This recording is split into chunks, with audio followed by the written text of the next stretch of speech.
कल्पना कीजिए एक ही रात में लाखों लोग अपने ही घर में अजनबी बन जाएं। जहां लोग सदियों से साथ रहते थे, अचानक लाइन खींच जाएं और कहा जाए अब तुम इस देश के नहीं रहे। साल था 1947। ब्रिटिश राज खत्म हो रहा था, भारत आज़ाद होने वाला था। लेकिन इस आज़ादी के साथ आई इतिहास की सबसे बड़ी दर्दनाक घटनाओं में से एक भारत का बंटवारा। एक ऐसा फैसला जिसने करोड़ों लोगों की ज़िंदगी बदल दी। आखिर 1947 में भारत का बंटवारा क्यों हुआ? इस दर्दनाक इतिहास और साजिशों की गहराई में जाने से पहले नमस्कार, मैं हूं यादवेंद्र प्रताप सिंह और आप देख रहे हैं इंडिया यादवेंद्र। अगर आपको ऐसे ही ऐतिहासिक और इन्वेस्टिगेटिव डॉक्यूमेंट्रीज पसंद हैं तो वीडियो को लाइक करें और चैनल को सब्सक्राइब जरूर करें। चलिए इतिहास के पन्नों को पलटते हैं। कहानी शुरू होती है करीब 400 साल पहले। साल 1600 इंग्लैंड में ईस्ट इंडिया कंपनी बनाई गई। इसका उद्देश्य था भारत और एशिया के देशों के साथ व्यापार करना। उस समय भारत दुनिया के सबसे अमीर देशों में से एक था। यहाँ का मसाला, कपड़ा और रेशम पूरी दुनिया में मशहूर था। इसी लालच में अंग्रेज व्यापारी बनकर भारत आए।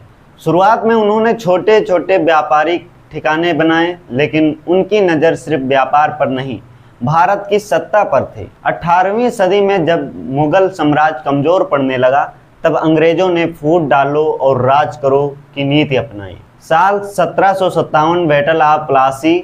इस युद्ध में अंग्रेजों ने बंगाल के नवाब सिराजुद्दौला को हरा दिया और यहीं से भारत में अंग्रेजों की असली ताकत शुरू हुई। अगले 100 सालों में चालाकी और साजिशों से उन्होंने पूरे भारत पर कब्जा कर लिया। किसानों पर भारी टैक्स, स्थानीय उद्योगों की तबाही, इन सब ने लोगों में गुस्सा भर दिया। नतीजा 1857 का महाविद्रोह। हालांकि यह विद्रोह असफल रहा, लेकिन इसने एक नई सोच को जन्म दिया। भारत को आज़ाद होना ही होगा। 20वीं सदी की शुरुआत तक इंडियन नेशनल कांग्रेस के नेतृत्व में आज़ादी की मांग पूरे देश में फैलने लगी। 1915 में महात्मा गांधी ने भारत लौटकर इस आंदोलन को अहिंसा और सत्याग्रह का नया रास्ता दिया। असहयोग आंदोलन, नमक सत्याग्रह और 1942 का भारत छोड़ो आंदोलन, पूरा देश एकजुट हो चुका था। लेकिन इसी बीच राजनीति में एक नई दरार पैदा होने लगी। मोहम्मद अली जिन्ना, जो कभी हिंदू मुस्लिम एकता के समर्थक थे, अब मुसलमानों के अधिकारों को लेकर चिंतित रहने लगे और ऑल इंडिया मुस्लिम लीग से जुड़ गए। 1940 का दशक आते आते एक खतरनाक विचार सामने आया, टू नेशन थ्योरी। जिन्ना का मानना था कि हिंदू और मुसलमान दो अलग राष्ट्र हैं और मुसलमानों को एक अलग देश मिलना चाहिए। 1940 में लाहौर में मुस्लिम लीग ने पाकिस्तान की मांग का प्रस्ताव पास कर दिया। इंडिया नेशनल कांग्रेस भारत का बंटवारा नहीं चाहती थी। राजनीति मतभेद अब सामाजिक टकराव में बदल रहे थे। और फिर आया 16 अगस्त 1946, डायरेक्ट एक्शन डे, यानी मुस्लिम लीग ने पाकिस्तान की मांग को लेकर प्रदर्शन शुरू किए। लेकिन कुछ ही घंटों में कलकत्ता की सड़कों पर जो हुआ उसने पूरे देश को हिला दिया। 4 दिनों तक चली इस हिंसा को द ग्रेट कलकत्ता किलिंग कहा जाता है, जिसमें 4000 से ज़्यादा लोग मारे गए। यह आग नोआखली, बिहार और पंजाब तक फैल गई। सदियों से साथ रहने वाले पड़ोसी एक दूसरे के दुश्मन बन गए। बढ़ती हिंसा को देख ब्रिटिश सरकार समझ गई कि अब बंटवारा ही एकमात्र रास्ता है। भारत की आखिरी वायसराय लॉर्ड लुईस माउंटबेटन ने माउंटबेटन प्लान तैयार किया। सीमाएं तय करने की जिम्मेदारी दी गई सीरियल रेडक्लिफ को, एक ऐसा आदमी जो पहले कभी भारत नहीं आया था। सिर्फ 5 हफ्तों में बिना ज़मीनी हकीकत जाने नक्शे पर एक लकीर खींच दी गई, जिसे आज हम रेडक्लिफ लाइन कहते हैं।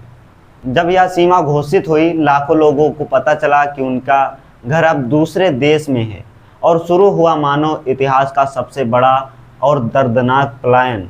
हिंदू और सिख पाकिस्तान से भारत की ओर और मुसलमान भारत से पाकिस्तान की ओर पैदल, बैलगाड़ियों और ट्रेनों से चल पड़े।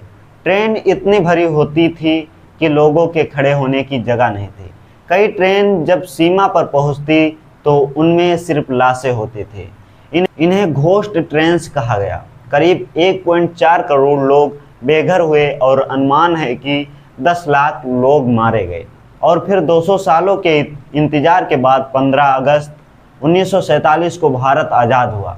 पहले प्रधानमंत्री जवाहरलाल नेहरू ने अपना ऐतिहासिक भाषण दिया। उसी समय मोहम्मद अली जिन्ना के नेतृत्व में एक नया देश भी बना, पाकिस्तान। लेकिन इस आज़ादी की कीमत बहुत बड़ी थी।